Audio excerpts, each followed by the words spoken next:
In a detailed report by CBS News correspondent Graham Cates titled, "American Manufacturer of Food for Malnourished Babies Lays Off Staff Amid USAID Funding Upheaval," published March 20, 2025, an American-made humanitarian crisis is unfolding with devastating global consequences. At the heart of it is Edesia Nutrition, a Rhode Island-based nonprofit that produces Plumpy'Nut, a shelf-stable, peanut-based paste used to treat severe acute malnutrition in children. The company has been a crucial partner in U.S. foreign aid for 16 years, supplying ready-to-use therapeutic food to famine-stricken regions. But after a sweeping overhaul of USAID led by the Trump administration eliminated more than 80% of the agency's foreign assistance contracts, Edesia, though technically spared, was still forced to lay off 10% of its workforce due to non-payment of invoices for already fulfilled orders. CEO Navin Salem called the layoffs the hardest thing I've ever had to do. Although her USAID contract remains active on paper, multiple invoices have been rejected in recent weeks, causing shipments to halt and her warehouse to overflow with unsent product. One invoice was rejected because the goods had not yet shipped, another was denied despite being tied to a batch that had shipped. Meanwhile, American peanut farmers and suppliers, integral parts of Edesia's domestic supply chain, have gone unpaid, creating ripple effects that undercut both U.S. agriculture and global health aid. To understand what's truly at stake, consider one fictional but fully representative case.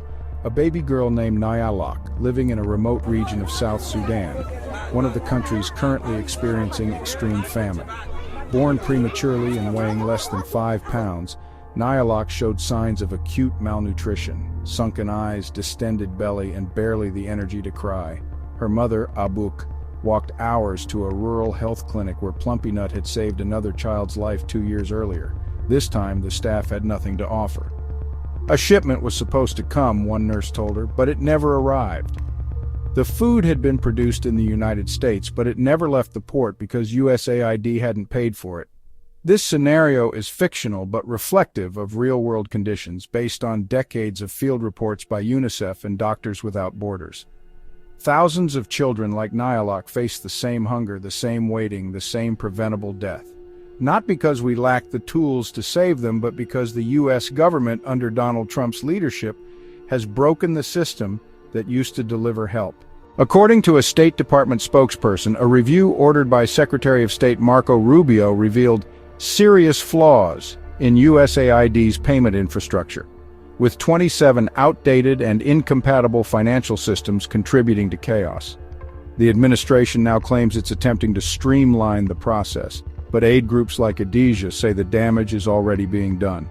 As Salem noted, you have American farmers, American commodities brokers, American manufacturers, American shippers, and the NGOs, the American organizations.